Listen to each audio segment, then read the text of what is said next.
Okay, so with that though, there's other ones. Oh brother, where art thou? Oh, so good. I mean, they say it's a retelling of the Odyssey, and there are similarities that I can see, Yeah. but I always felt that that was sort of straining the definition of a retelling. Fair. It had sirens. It had a cyclops. They're on a journey. What more do you want?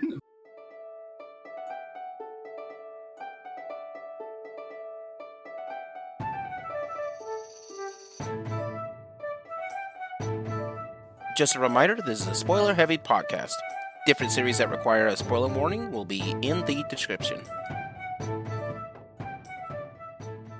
Hi everybody, welcome to another episode of Gaming Theater Podcast. Today's episode is going to be about the weirdest retelling of stories. And so these are different stories that we have, and I'll explain more about what's going on with that when we get closer to the episode. So we're closer to the start of the episode. But that being said, I have several guests with us who are going to help us out with this episode. My name is Leo. I am your host this evening, and I go by the moniker of Geek Scorpio. And over to my right is going to be... Hi, my name is DandDaine. I look a little bit different because my camera's further back. You can find me on Twitch. I'm an award-winning DM and a charity himbo. Yeah, we'll go with that. And you've probably heard my voice on GTP. Welcome back. Oh, yeah. Now, also with that, over to their right is going to be... Hey, I'm Rob. I am a student of game design. All right. And with that, over to their right is going to be... Hi, I'm Brandon, also called Tomatoman. I do a lot of stuff with video and audio engineering. Oh, yeah. And they're fun stuff. With that all being said, let's go ahead and take a quick trip over to the Magical Merch Booth. Whoa! Here we are in the Magical Merch Booth. Now, today's Magical Merch Booth is, since we're coming to the end of the year, I wanted to just use this time to have a shout out and a thank you to all of our guests and all of our fans who've been listening to us this whole time and have been sticking with us for all these years. It's been an amazing show, and we've got so many different opportunities for different things, and we have other plans coming up for big things that are happening in the next year.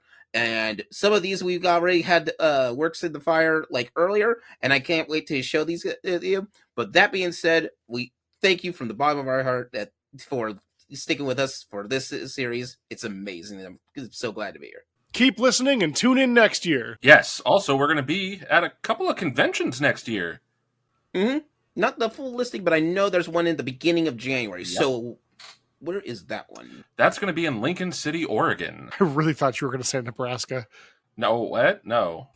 That's a different Lincoln City. Yeah. Yes. So, to everybody there's a convention in Lincoln City, Oregon.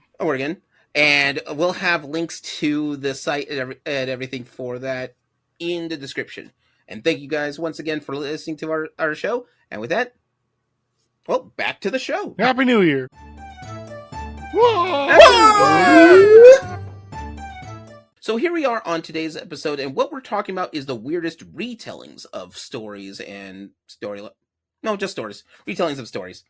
Storylines is a whole different thing, but that's more individually based, but they'll pop up, but we'll get to that. So here's what we're talking about. When you have a story that's told that's been around for a while, people will do a retelling of that story. Well, we've all heard of A Christmas Carol, or the story of Icarus, flying too close to the sun. Now we fast forward to that, and then some people will take an even clever way of rewriting that story, or just those clever routes of retelling that entire story becomes even crazier. So, for some historians out there, if you know Broadway, one of the things in the 60s, in the late 60s, early 70s, or mid 70s, they had a thing where basically you would have to, they would perform a play, but it's always the nude version of the play. For some reason, it's the same play, but everyone's got to be naked for the cast. That's just a thing that happens. Hold on. And I didn't realize that until I watched a particular episode of Quantum Leap. And that was one of the things that happened in that episode. I'm making sure I heard you right. Naked? Yep, they all naked. Huh. All right. Well, it was the 70s. It was a weird... It was a weird time, Leo. Yes, it was. It was a simpler time. It was a different time. A less clothed time. Yes. A better time, some would say. Not me, but some. Well, I wasn't there, so I don't think it could have been nearly as good as now. So...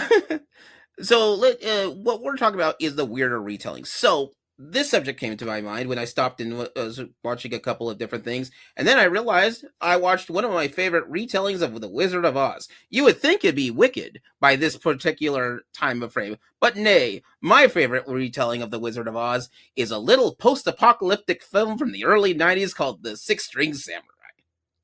It is literally a broken down version of The Wizard of Oz.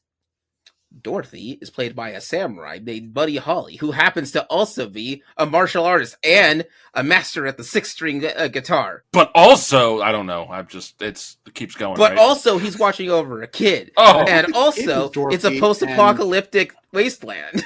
I thought the kid was Dorothy, and then Buddy was supposed to be the Scarecrow. Yes. The kid was Dorothy, Buddy was the Scarecrow, and Buddy's trying to get to... So, gotta do this weird plot line for this one. So here's how this movie starts. There's all this nuclear fallout in the 50s. For those who have seen Fallout, that's a thing. And it's easy to go with that route. However, in that storyline, Elvis Presley makes his way to Las Vegas, and Las Vegas becomes the last big sanctuary of that. And so Elvis Presley goes from being the rock and roll king to being a literal king.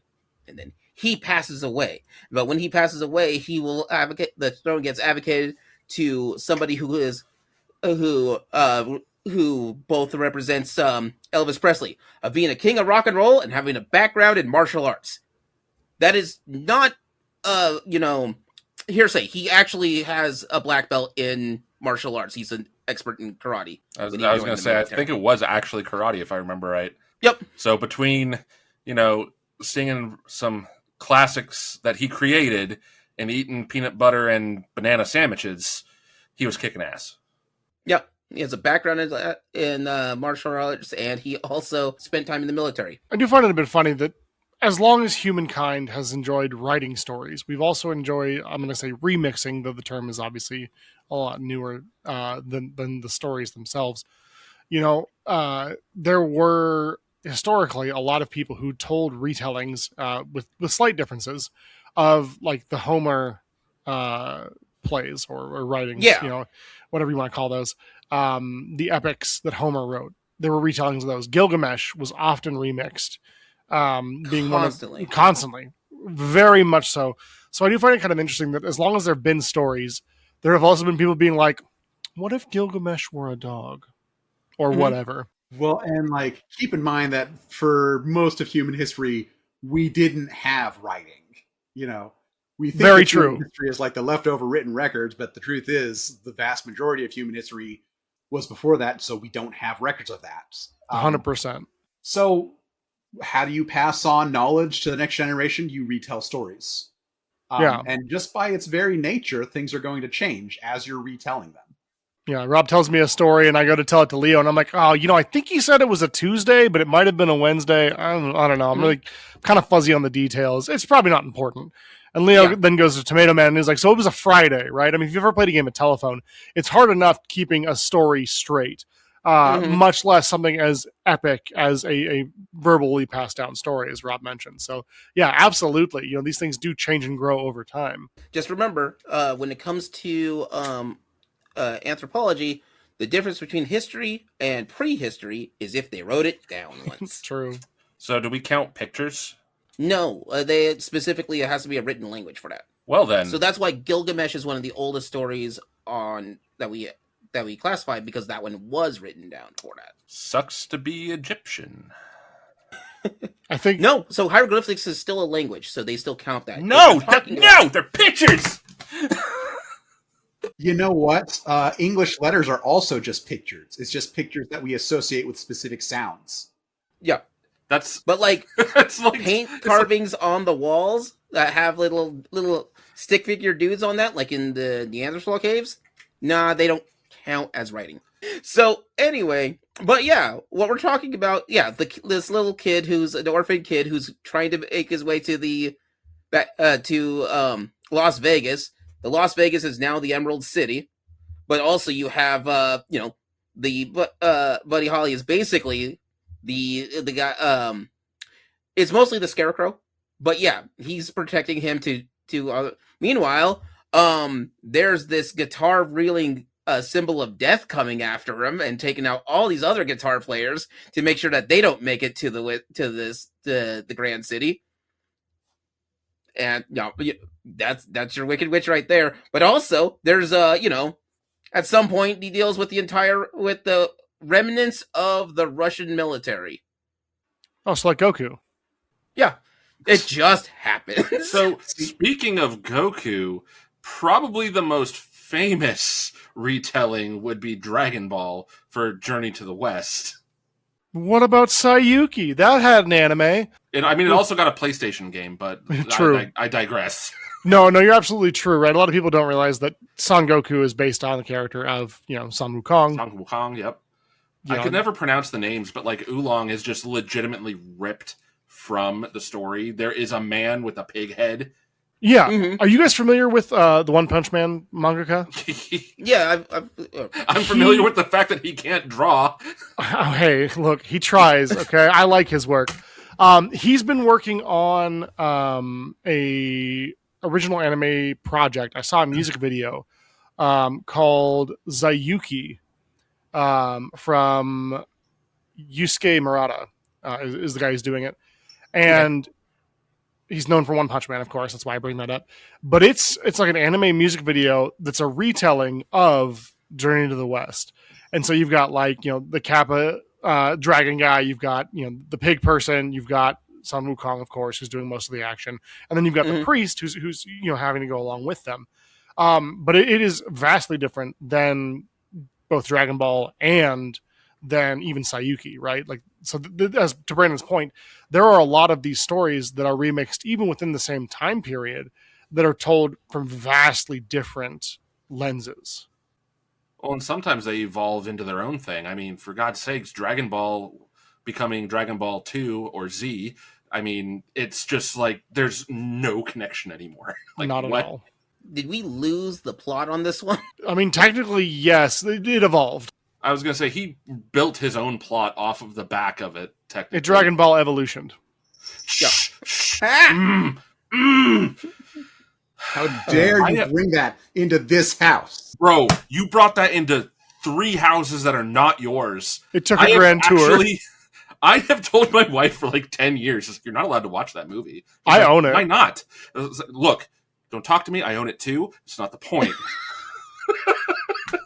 Look, man, I bought every live action video game film that's out there at this point. And so you don't put it past me to own other terrible things. When a local DVD place was going out of business, I bought it for $1, and I still probably overpaid for it, if I'm being real. Dude, you paid $1 for it? Look, I paid more than you. I'm sorry. For myself. I'm sorry too. Damn it, Fuller.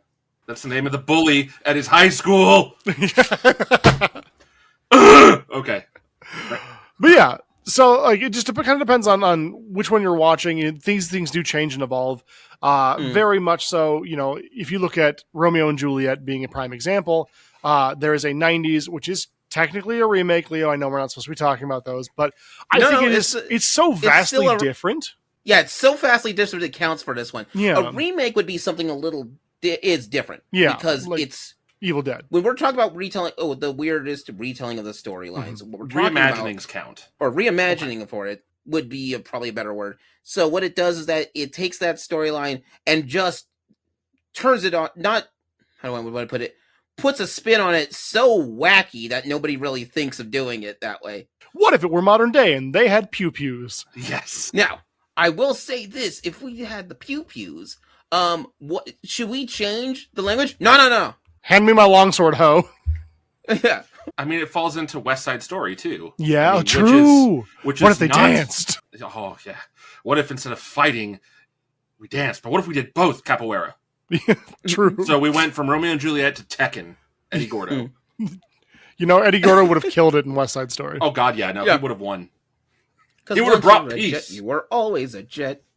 But the sharks, yo. True. True. But yeah, so these are the wackier retellings for it. Simply having a reboot isn't the same thing. Yeah. Because a reboot typically will be in the same vein of the original show. So it's kind of like Seven Samurai versus Samurai 7, the anime, versus Magnificent Seven, the popular cowboy film. All similar story beats, similar type of characters, right? You've got the Same leader. concept, but You're different right, exactly. execution. 100%. Vastly different execution. Even when, they're still dealing with samurai in 2 of the 3 that we've mentioned. Yeah. But like going from samurai to it's a Western, but it's also the Seven Samurai. Yeah. That's a wild take retelling. Well, even from Seven Samurai, Samurai 7, man, fuck. Yeah, Seven Samurai to Samurai 7, where it's like, this is now the future, and there are robots. Don't worry about it. And one of the samurai is a robot. True. Don't worry about it. Well, and I thought that was kind of just to go on a quick aside. Shout out to you, Samurai 7 fans. But as a quick aside, I think it's really cool that Kikucho is kind of showcased that way, right? Because he's not in the original film. He's not a samurai. He's spoiler alert. He's lying about being a samurai, and so the fact to have like someone so othered, right, so different. He's not a human, and they know that. I think is really kind of neat. Mm-hmm. And that kind of plays into like the other elements of the film, like how one of them is an outsider, not just in that he wasn't a samurai, but you've also got like in Magnificent Seven, how you have the Oriental man. I don't remember his name in that movie for the life of me, even though they've remade it too. Or Denzel Washington's character. So you've got like the racial differential there, but in this case, it's technically a species differential. Yeah, it's still kind of showcasing that this person is in fact an outsider. And I know this is not a retrospective about this movie, but it's one of my favorites, so deal with it. It's a classic. If you're paying attention to this podcast, it's brought up more than once. What? I don't ever talk about it. Neither have I. Yeah. I have. That's true. It's been all Leo. But no, like I do find it very interesting that like this is 3 distinct different ways of showcasing, the otherness of this character, where like he's a samurai, or he's a fake samurai who has fake samurai papers in the original. He's a robot man, so not human in the anime, and he is a completely different, from a different location, geographic location in the Western, thus making them in each instance an other. So this is kind of an example, a really good example, I think, of how these stories do change and adapt depending on who's writing them. Right, even amongst 2 Japanese creators, where being Seven Samurai and Samurai 7. God, that's gonna screw me up every time. You get 2 different takes because they're from the same place doesn't mean they write the same type of story. So I think there's a lot of depth to telling different stories and telling the same story in different ways. I think that's very fascinating. Well, there's a PS2 game too that's like different even from the Samurai 7. It's like, I think it's actually 7 Samurai 20XX. Yeah. So it's like, there's a 4th one there and it's in a different medium altogether. I mean, but it's the same concept, the same general idea, just, again, radically different execution. Very much so. It moving from medium to medium does not count as a weird retelling. That's just it's just a medium switch. True. For that one, especially for some cases. So for example, Supernatural, I think around season 3 or 4, they came out with an anime for themselves, and it was it was 7 episode anime. It wasn't that set between a couple of seasons, so it could be canon. It was set up in a separate, like semi-separate canon on that. It's like, but it is supposedly between a couple of seasons because it's after season 1, but somewhere between 1 and 2. It's weird. Yeah. But just to clarify too, when I talk about that PS2 game, it's like it wasn't just medium switching. It wasn't just going from one type of media to another.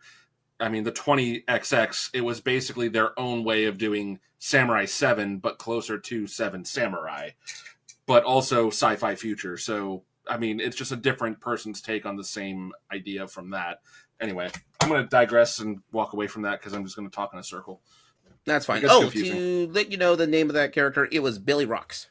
That's the now Billy Rock, which is funny, because Billy Rocks' character is a knife thrower, and the knife thrower on there exists because he was in the original Magnificent Seven as the expert fighter. But that is not the one in Seven Samurai. It's a different samurai on there, but just I think I can't remember who it was, but it represented like this a highly skilled samurai of one of the separate as the expert. Yeah. as the expert, and so like he's such an expert that he just uses knives, and that's what was this thing for Magnificent Seven. Okay, so with that though, there's other ones. Oh brother, where art thou? Oh, so good. I mean, they say it's a retelling of the Odyssey, and there are similarities that I can see.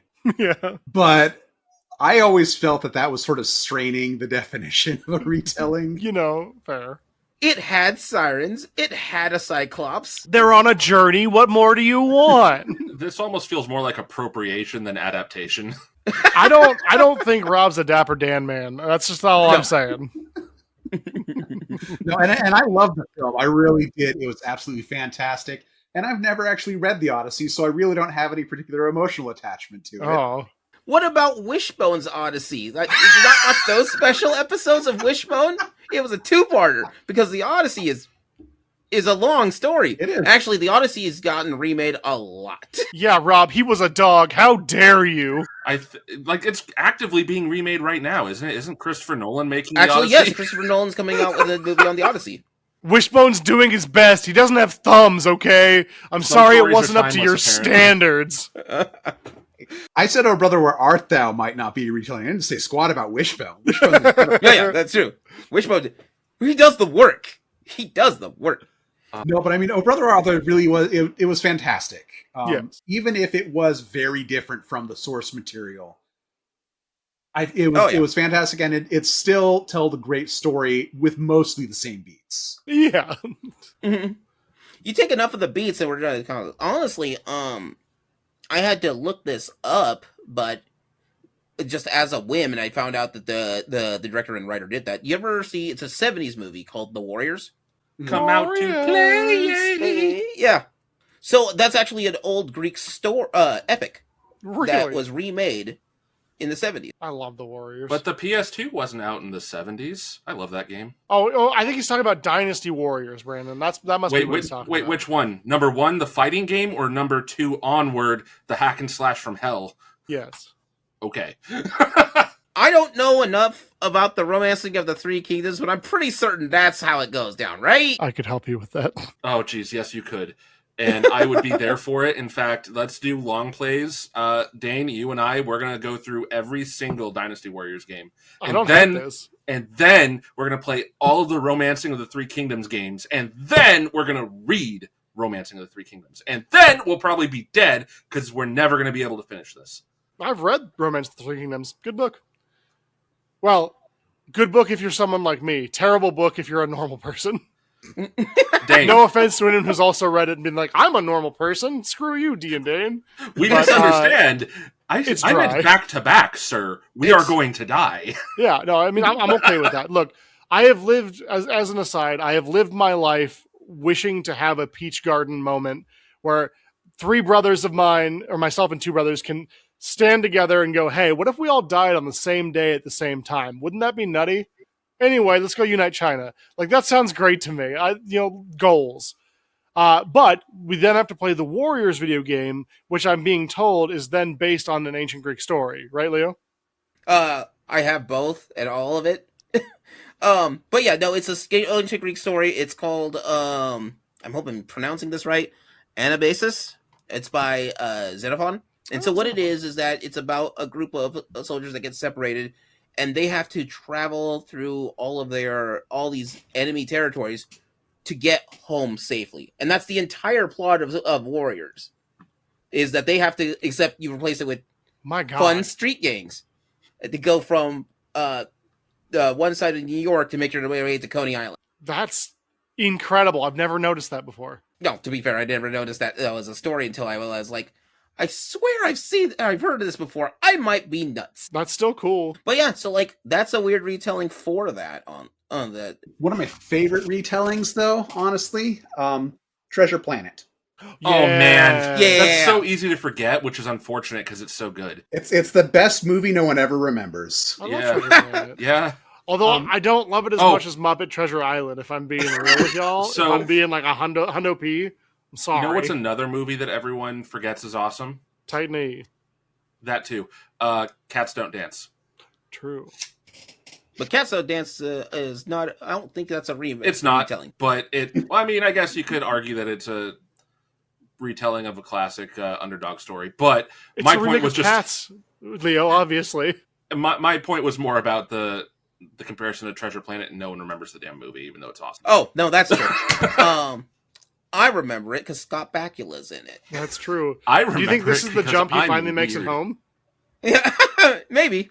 It's like Treasure Planet. Like you could just say, this is Treasure Island except set in space, but there really are some pretty significant differences. Yes. Mainly with the main character, Jim Hawkins. He's a totally different character in Treasure Planet. Treasure Island, he's a kid who's kind of enamored with adventure stories, and by the end of the story, he is actually haunted by his experience. In Treasure Planet, he's a troubled teen who finds a future after having gotten through a pirate attack. And it's just like, it's such a completely different story, and yet the same story.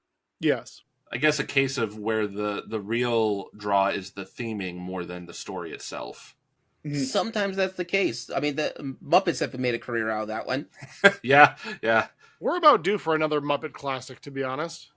I would love a Muppet remake of any of those really good classic now in public domain stories. What do y'all think about Muppet Dracula? Oh, that'd be hilarious. I would see it. I was going to suggest Muppet Steamboat Willie. Technically viable, but I don't think they'll do it. Look, we don't mess with the mouse. We've mentioned that before. I understand it's not the mouses anymore, but I still feel like I'll come for you. Yeah, 100%. Yeah, I said. I guess kind of speaking on Dracula, right? Yuck. That story and the characters surrounding it have been utilized and remixed and redone, I mean, almost to death, right? Ad nauseum, I would say. In that, you've got Van Helsing, right? And in some things, he's a monster hunter. And in others, he's just like a kooky old man. Yeah, I'm halfway through the book. He is a kooky old man who just happens to be like, I know everything there is to know about this guy. He's not a monster hunter, really. He just knows stuff. He's a nerd. He is Hugh Jackman, who's actually Gabriel the Fallen Angel that is a werewolf. Yeah, and he's not even in Helsing Abridged, so I don't really know. Or Ultimate, yeah. I mean, I said the right one. You did though. But no, we see Alucard in Castlevania. We see Dracula in Castlevania. But we see these characters show up. We don't oftentimes see, the same story necessarily remade, right? Dracula has sort of a flexibility where you can retell the story of Dracula, that's fine. Or you just put him in stuff and put a couple other characters from there in there, and it's probably fine. There was an episode I might do later down, possibly for next Halloween, which is basically Castlevania and its origins in classic horror films, because Universal Monster Movies, the game. That's what it started as. That is exactly what it is. Castlevania was literally, this guy was like, I want to put all these classic horror characters in a game. And they were like, all right, you got to make me something. And they're all there. Frankenstein's one of your bosses. The Mummy. I think in the first game there's a Yeti in there. They have a giant bat, but I can't get. But that's just a really, really big bat. There's a Medusa. But then head. also, Dracula is at the end. Spoilers. I mean, for every single Castlevania game ever. Really hid that though, that it was based on those Universal Monsters thing. I mean, if you pay attention, they have like a film strip go in most of those early NES games. Yeah, and that was the point for that. Yeah, and it was awesome. I'm not complaining. Mm-hmm. And so, the thing with that is that it is kind of a retelling of the story of Dracula. Yeah. And how they retell it. And they do little key things on it. One of my favorite things in Castlevania that they do is Dracula is considered the master of is an immortal. So Dracula is the final boss, but because he's an immortal, the guy you have to beat before Dracula is always Death. Yeah. Because Death can't even take him. Well, Death is also the most statistically from all the Castlevanias is the more difficult fight. So, somehow Dracula returned. Mm-hmm. The sickles piss me off every time. But no, so they can do that, and it's a very unique way of doing that. And now we have Dracula's or Castlevania as a Netflix series, which is amazing. Oh, So yeah. good. You must be the Belmont. Mhm. But Dracula's original story is it's not that action packed, but it is a good mystery. It's a great story, right? But yeah, there's not like really a whole lot of sword fighting and throwing of what weapons and items, and you know, there is a little bit of like hunting the beast. They do that quite a bit, where they're trying to track Dracula down. You know, they're either going to Transylvania, to the New World, or from the New World back to Transylvania. But yeah, very often not a whole lot of action. You know, Dracula and Renfield don't get into a sword fight before he turns him into a familiar, right? At least not in most interpretations Not in the original of no. Dracula. Honestly, and so like people get this wrong about Dracula a lot. It's we're making a remake of the Dracula story. What you're technically doing is making a remake of a retelling of Dracula's story, because the original retelling was a play to shorten that down, and that's the one that people go with. Kind of like with Frankenstein, where they have the lightning on it. At no point in the book of Frankenstein is lightning even mentioned. As they just know he brought something back from the dead, and he never. And it's important to know this: he never tells anybody how he did. Yeah, they show you in the films and stuff, and they appropriate it with an immense amount of power, something that is akin to godlike power, and the only thing that was really conceivable like that is a bolt of lightning. So that's where the concept is. And we accept that concept, but it's funny because what will happen is things come from the retelling that get retold, but not in the original. So, like, for example, there's like, you know, classic Dr. Frankenstein going, it's alive, and just going off the tails. That is because of the actor who just did it on the line there. Yeah. And now we reuse that constantly. Or that Igor was never thing. Similar to a lot of Bela Lugosi's tics as well, playing Dracula. A lot of the Draculaisms came from his performance, right? I do find it interesting, kind of speaking of the remix culture or the changing of stories over time and through different iterations, right? You know, we didn't really have a concept, or at least not one that was very well written down or studied for hell, for the Judeo-Christian hell, until Dante. And then Dante was like, nah, man, there's layers. It's an ogre. Like, it's like onions, right? God, I love onions. And it's cold. Like, because, you know, before, typically speaking, historically, it was like, oh, well, hell is just the absence of God, right? It's just being removed from the divine presence of God. And he was like, nah, it's cold. There's layers. There's a bunch of different stuff. I was there once in a dream. I was there. It's cold. Me and Homer, we hang out there sometimes. Well, Dracula also has another thing appropriated that, or not necessarily appropriated, but an adjustment that people often don't remember is that now he could go out in the sun. Nosferatu was the first time they ever introduced the concept of the creature of the night, where he fades away in the sunlight. And that was a German adaptation that they thought was legally distinct enough. And we're told, no, it is not. So it's technically went from being a film release to being an illegal film for a while because of that. Has anyone here seen the new Nosferatu? No, I actually want to, but I can't make time for anything anymore. I haven't seen it. I just want to know why Sexy Man got the mustache. I don't know. I just want to know why Sexy Vampire got the mustache. What's up with that? With Dante's Inferno and with the bottom of hell being cold, it just reminds me of this joke that I have, which is that I read off the internet. And somewhere it goes, okay, you're gonna go to hell, and mostly for cheating on your science tests. You're gonna be at the bottom. Oh, that's the coldest. That's the hottest part.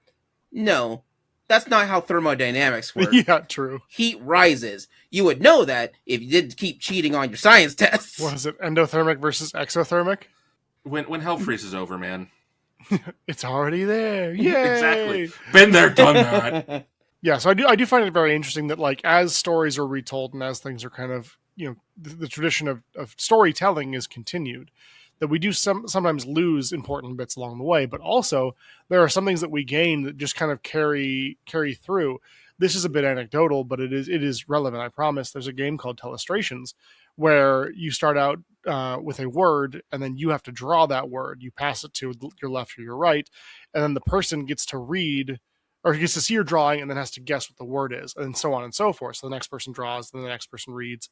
So you're kind of like trying to. It's basically like a game of telephone, but through the use of drawing. And it is very, very interesting to me, some of the things that do stick from start to finish versus some of the things that go completely off the rail right away that make perfect sense to you. You know, you draw a horse in shoes for horseshoes, and, you know, you understand what you mean, but someone's like horse feet, and then it goes from there. I find it very interesting, the things that stick around, you know, so like Dracula and Sunlight. That is, I think, at this point, more of his mythos and more of his story than it never was not, right? Everyone knows Dracula, Sunlight. That's why Blade's so cool. He a daywalker. I hate familiar. Well, and I mean, like that's such an important part of the Dracula mythos at that point, where if you don't do it, you're a hack. Yeah. If instead of bursting into flames in sunlight, your Dracula sparkles, I'm sorry, we can't accept that. Yeah. Now, alternatively, too, Blade Trinity, Dracula is back, and he can walk around in the whatever, and everyone's like, what? He's a daywalker now. It's crazy. Yeah, well, because the diluting of his power is what it was that causes them to erupt in daylight or something. I don't remember. I haven't watched that movie in nearly 20 years. I love Deadpool in that. Yeah, it's the best Deadpool movie. Brandon's opinions are not relative for the rest of GTP.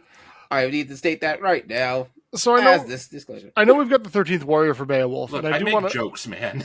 I do want to talk about that as a good retelling of Beowulf, but I do need to know if the fact that Grendel's hot in one of the versions of Beowulf counts as a remake. And Yes. by hot, I don't mean that I found her necessarily attractive, but that she was seen as being conventionally attractive and mostly naked there, which was a selling point for the movie for a lot of people in my day and age. So that doesn't disqualify it. Okay. That is your mileage may vary on whether or not them be. How do I want to put this to be nice? Them being ugly, if it's not the crux of the storyline, or it doesn't affect the crux of the storyline, it shouldn't really be that big. I mean, they did make some changes to the storyline, right? Like in that Grendel like seduces Beowulf, and you know, there's so in the original story of Beowulf, there are some. The dragon is his own downfall and it's his own doing, right? That is something that does happen to Beowulf because of his own actions, but Grendel was always seen, at least from my recollection of reading it, as this sort of monstrous entity who ripped people's heads off, who was not seen as comely or fetching in any sort of way, shape, or form.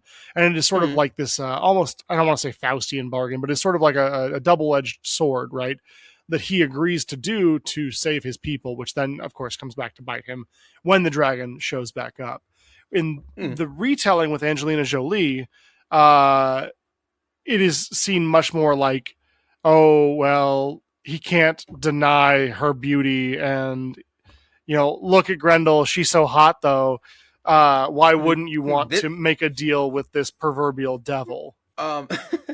So it doesn't take like for another case for that is, what was it? Why can't I think? Paradise Lost, where you have probably the original origins of super sexy devil. Not wrong. And so, like, that's just a take for that. But it doesn't change anything with the story of on Paradise Lost and where that's going with that. Yeah. But we do have super sexy devil. I mean, right. Yeah. And so, like, you know, it doesn't change too much of what Beowulf is doing, right? The same conceptual storytelling is there. Man goes fight monster. Man, quote unquote, defeats monster, though in a different way in this movie than in the traditional way. Man becomes king. Man falls to his own doom based around his own actions or inactions therein, right? So the same storyline is conceptually there, but they've sort of changed the dressing a little bit, not as much as they did with like the Romeo and Juliet live action modern day take, but it was kind of like, I mean, honestly, I think the majority of that movie that was changed was what if Grendel were hot? I mean, you could get away with that. So back in the 90s, there was a movie called Bedazzled, or Yeah, Bedazzled, which is a Oh, remake of a movie with Brendan Fraser, right? Yeah, that's the one with Brendan Fraser and Elizabeth Hurley. Super hot, still the devil. That's true. a tale of Faust. It's a retelling of the tale of Faust. That's true. And so, like, yeah, that's just you can get away with that if it's as long as it doesn't like detract from the main tale of yore for it. Fair enough. So 13th Warrior, the better telling of. So sorry to all you Beowulf fans. No hot Grendel in 13th Warrior. I'm very sad to report, but great retelling in my opinion. Obviously, there are some changes, right? The I always want to. I don't remember their name. The cave folk. I want to call them the Clan of the Cave Bear because they've got bear iconography, but that's a book, so like it's not 100%, right? My memory is a little bit foggy on it.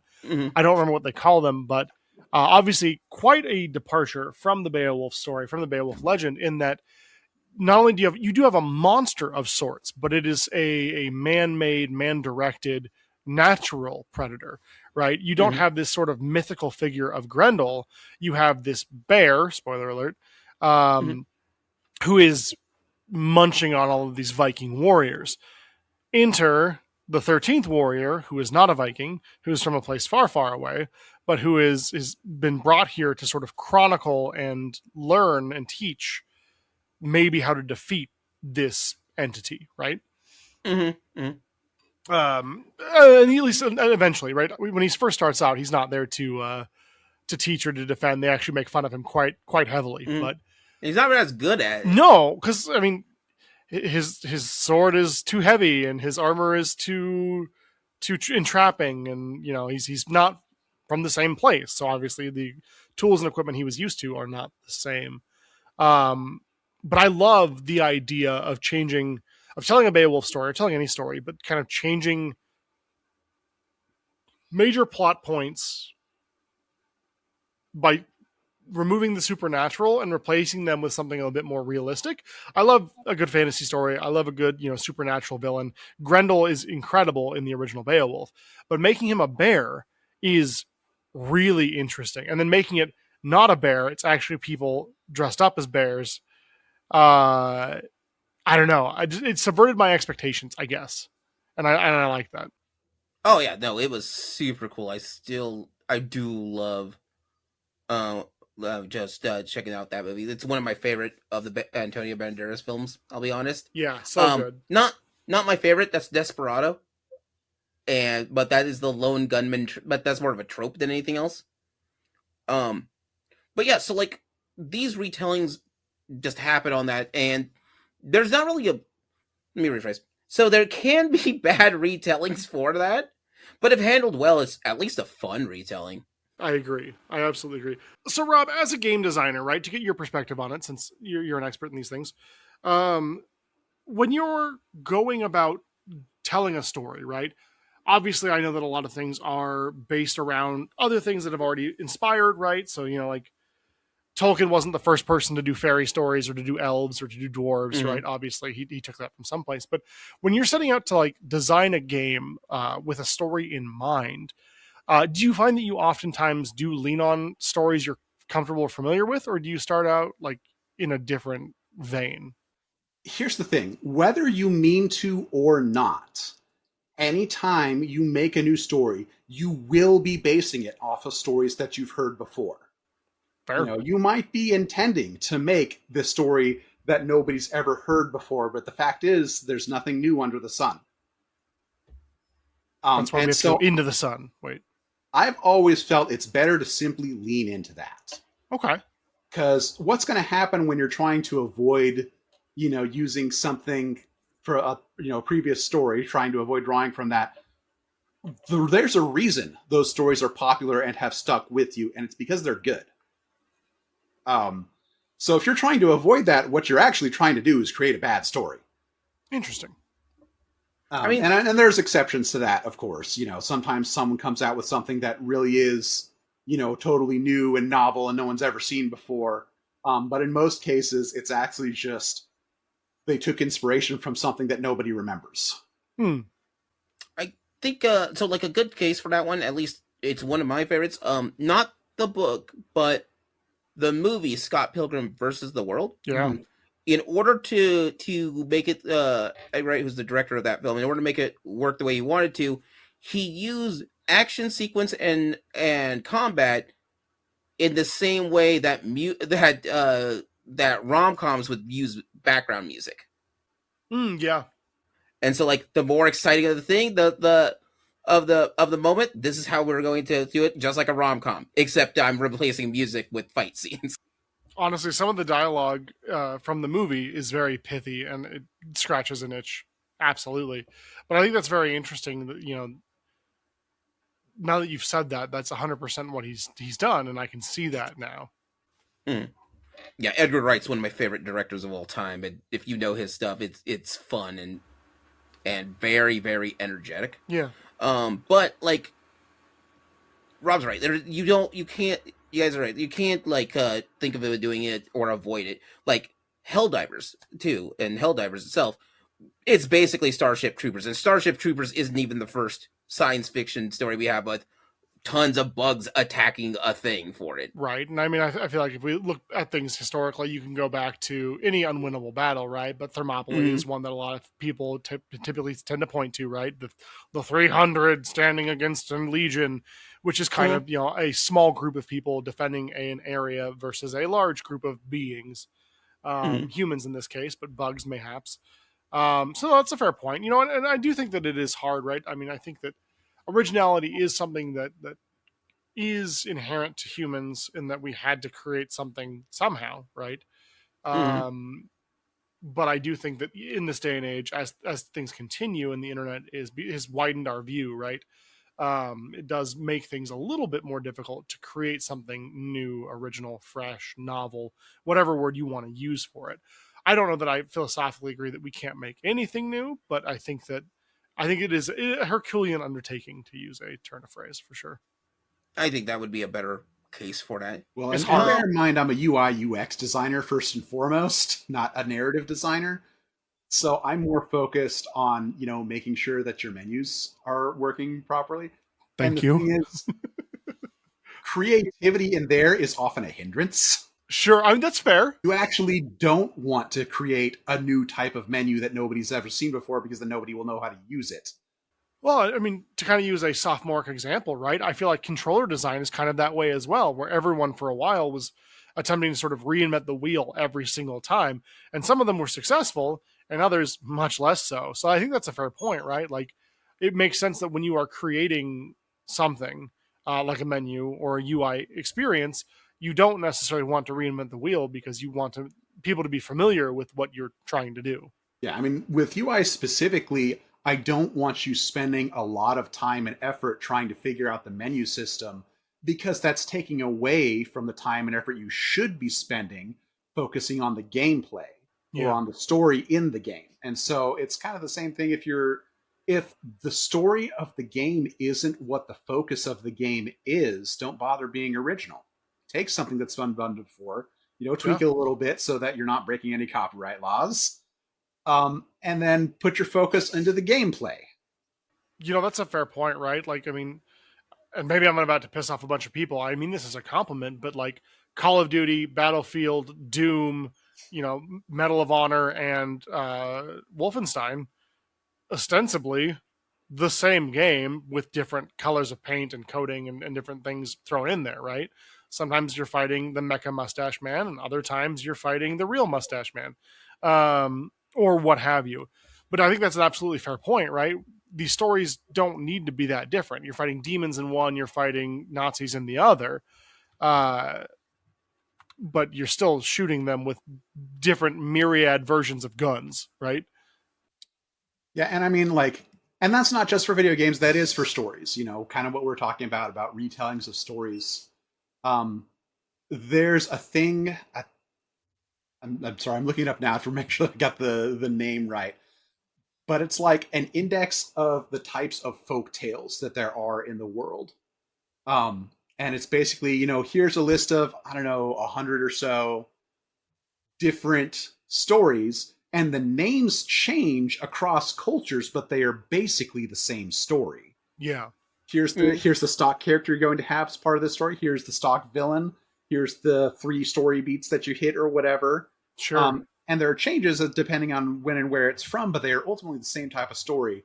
And this index exists because there are so many similar stories. Yeah. And that's not a bad thing. That's a good thing. People like the familiar. Yeah. And when you take something familiar and you tweak it just a little bit, that makes it so much more interesting. What if Dracula hated sunlight? What do you guys think? Oh, he already hates sunlight. Dang it. What if Dracula loved sunlight? My but couldn't God. experience it. Backwards Dracula. What if Dracula were a plant? Plant killer. Plant killer. What if Dracula, but also like Yeah, a Frankenstein? Yeah. A Dracula Frankenstein? Franken-Dracula. I am 90% certain there was a movie made about Frankenstein who was also a Dracula sometime in like the 60s or something like that. I'd be willing to put money down on that we could find that movie. Yeah, well, I bet it exists for sure. Yeah. If Jason Voorhees can go into space, we can find it. But to be fair, to quote the poster for Dracula 3000, in space, there is no sunlight. In space, there's nothing but sunlight. Nope. But sunlight. Nope. It's the complete... Nope. Not according to Dracula 3000. You don't even have an atmosphere to make it less painful. Nope. In space, there is no sunlight. Look, they're movie writers, not it's scientists. Dracula. There's no room for science here. Oh no, sorry. I always screw it up. Apologies. It's in space, the sun never rises. Oh, yeah. okay. No, it's just there, guys. Which, yeah, because it's just around all the time. Imagine if you were a vampire, right? You got into space, there's no sun only to realize that's all sun. I don't think you understand how big the sun is. It never rises, so you're fine. It's eternal night up there, right? Totally. Speaking of Dracula in space. In the Apollo program, the one that we know, which was one of the earliest things of going into space, they have sun shields. They get too much sun. Yeah, but not. It's a lot of sun. Well, that's because they're going to space. They're not in space yet, because in space the sun never rises. Coolio told me so. He was in that movie. But yeah, sometimes you have these weird retellings. You've replaced a lot of labs and such. You'll be surprised how many Night of the Living Dead is remade. Like Resident Evil was Night of the Living Dead. That's all that is. And then you have Dino Crisis, which is Resident Evil, but with dinosaurs. Okay, I'm getting conflicting reports. I'm so sorry to go back to Dracula 3000. I never left it. I know you did. There is a widescreen digital surround sound version of the film that says in space there is no daylight. I know. I'm sorry. I thought we were out. I made my correction and was like, this makes sense. And in space the sun never rises. Sure. Okay. Nope. In space there is no daylight. Okay, so I mean we've been trying to focus, I think, on retellings that are good. Yeah. And this sort of highlights the fact that that's not always the case. Yeah. I've never seen Dracula 3000 from that tagline alone. I can tell you it's a bad show. It's so bad. Oh my God. It's so funny though. Like Dracula is legitimately just like Dracula. He wears a collar. He wears a cape. He just looks like a Dracula. And then he bites some people, including, spoiler alert, Coolio. And then Coolio becomes, a Dracula, and he starts biting people. And it's of its time. It's one of the films of all time. I think The Core has got the record for most scientifically inaccurate movie of all time. Well, it depends. Do we count Dracula sciences? Because, if we're talking Dracula sciences, I think this might have it beat. No, Dracula's Dracula. Well, yeah, but you're cool. Once you cross the threshold into fantasy, rules don't have to apply properly. Oh. Daylight doesn't exist in space. Look, Geek Scorpio may not appreciate the seriousness of the Dracula sciences, but we here at GTP, we see you. We appreciate your sacrifices. Thank you for studying Draculas.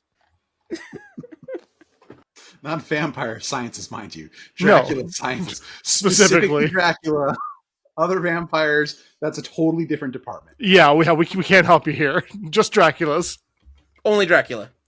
No, Draculas. There's more than one. You would know that if you read my pamphlet. I need to study more on the Draculas. Or speak. All I know is most of the episodes of like Duckula, which is a retelling of Dracula, but as well, yeah, that's Duck Dracula, obviously. Oh, by the way, if Duckula has taught me anything, if you don't have original parts to use for your ancient ritual, store-bought will work. True. One of the things in that, and it's in the that's not even a spoiler. That's part of the theme song. It's you can't. They need blood, but they grabbed a red bottle, called it a day. Turned out it was ketchup, and now now Dracula is now a vegetarian. Once again, you can mix and match your parts. True. But, and I don't even know if that was because it's a kids show or because for funsies we'll just put this in there. Do you think it was to make them a foil to Bugs Bunny because Bugs Bunny likes carrots, and if he's eating vegetables, then No, not really. Okay. Well, ducks I thought it was are kind of like the same realm of cats. They get animated a lot. That's true. And at some point, we're going to do a brief history on the anthropomorphic cartoons, and that'll be fun. And then my knowledge of Teenage Mutant Ninja Turtles will be stomped down for part of that, because that could be the whole episode, because there is 2 things that thing does, which is maddening. Oh, and if you don't think we're not bringing up Biker Mice from Mars or Street Sharks or oh my god, there's now my knowledges are crossing because my brain's like, say tattooed teenage alien fighters from Beverly Hills. And it's like, that's not animals, brain. That's something different. It's so different. But yeah, I think this is a good part to stop. This is a good stopping part for us anyway for that. There is tons and tons of retellings of different stories, and with newer stories that come out, there are retellings of those as well. How wacky you can get with it and how fun it can be really sort of depends on, I want to say, skill or cleverness, because it's easy to retell a story. It's more difficult to retell a story but changing a good portion of it to make it fit right. It is easy to say, I'm just going to do shot for shot a remake of the play of Dracula. Not, okay, but what if Dracula was in New York City in the 70s and he bit this lady who was also pregnant at that time, and that's how we get Blade. True. Not even to mention, Jesus Christ, Vampire Hunter. Vampire Slayer? Vampire Hunter. Slayer, I think it is. Was it Jesus Christ? Because I know there's Abraham Lincoln. Yeah, Abraham Lincoln, Vampire Hunter, but I believe there's an old B movie. Maybe it's a C movie, to be perfectly real with you all. It's gone downhill. Let's see. Jesus Christ. Vampire Hunter, where the Son of God comes back to modern day to hunt vampires, as one does. Mm-hmm. You just gotta go hunt vampires. If the 16th president of the United States could do it, why not Jesus? Sorry, the synopsis is very silly. It's a very serious movie. It's so good. Go check it out, I guess. Or don't. I'm not your boss. Oh, man. All right. But yeah, with that being said, our next episode, we're taking a break from podcasting in January, so there's not going to be any new episodes during that, mostly because we need a break. And as you've heard earlier in this episode, we also have a con we're going to as well. But back in February, we're going to go out full forward, man. We're going to get our groove back and start getting more episodes out there for you guys. With that being said, this is Gaming Theater Podcast logging out. Night, everybody. Watch out for Draculas. Oh yeah, watch out for Draculas. That's a real thing.